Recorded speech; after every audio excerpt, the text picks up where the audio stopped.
এটি একটি নির্বাচনী মিছিল। আপনারা জানেন প্রচার প্রচারণার একটি অন্যতম অংশ হচ্ছে মিছিল সমাবেশ। তারই একটি অংশ হিসাবে জামাত ইসলাম মহিলা বিভাগ এই নির্বাচনী প্রচারণা মিছিলের আয়োজন করা হয়েছে এবং আমরা জানি যে আর মাত্র 2 দিন আছে প্রচারণার সময়। এই শেষ মুহূর্তে এটি ঢাকা 10 আসনের পক্ষ থেকে জামাত ইসলামী বাংলাদেশ মহিলা বিভাগের উদ্যোগে একটি ব্যাপক আয়োজন।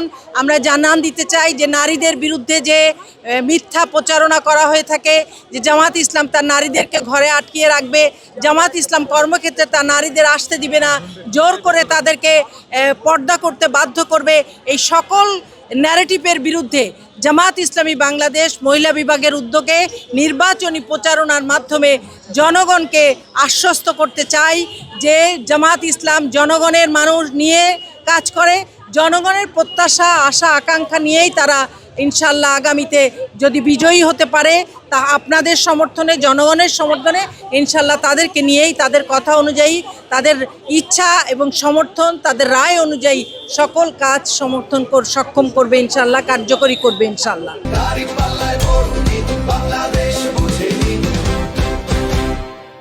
এটি যে মিথ্যা প্রচারণা, আশ্চর্যজনকভাবে এটার ফলে আমাদের আরও সমর্থন বেড়েছে। মানুষ বুঝতে পেরেছে যে কারা এই মিথ্যা ন্যারেটিভগুলি তৈরি করছে এবং জনগণের মাঝে বিভ্রান্তি সৃষ্টি করার চেষ্টা করছে। এটি তো সকল মানুষ জানে যে ভোটের আগে কোনো দলের প্রধানের পক্ষ থেকে যে দেশের 51% নারী ভোটার তাদের সম্পর্কে এই ধরনের কথা প্রচার করা না, এটি একটি ষড়যন্ত্র। এটি জামাত ইসলাম দাঁড়িপাল্লার বিরুদ্ধে একটি ষড়যন্ত্র।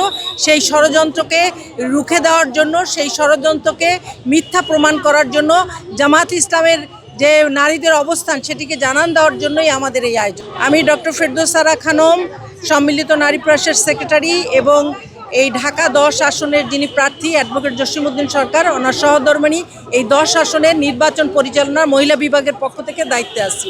নারীদের যে পদচারণা এটি কিন্তু বাংলাদেশ জামাত ইসলাম প্রতিষ্ঠাকালীন সময় থেকেই ছিল।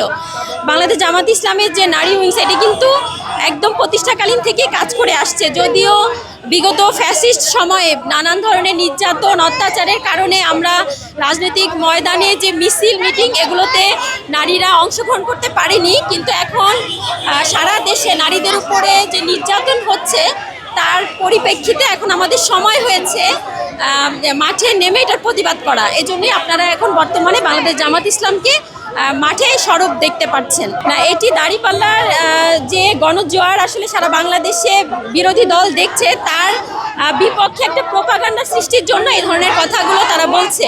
আপনারা দেখে থাকবেন যে বাংলাদেশ জামাত ইসলামের যে নারীদের যে বিভিন্ন কেন্দ্র মহানগরী কমিটি আছে সেখানে কিন্তু অধিকাংশ কর্মজীবী এবং তারা বিভিন্ন পেশায় আছে, কেউ চিকিৎসক, কেউ শিক্ষিকা, কেউ ডক্টরেট, গবেষক। তো বাংলাদেশ জামাত ইসলাম তার নিজের যে পরিষদ সেখানেও কিন্তু সবাই কর্মজীবী।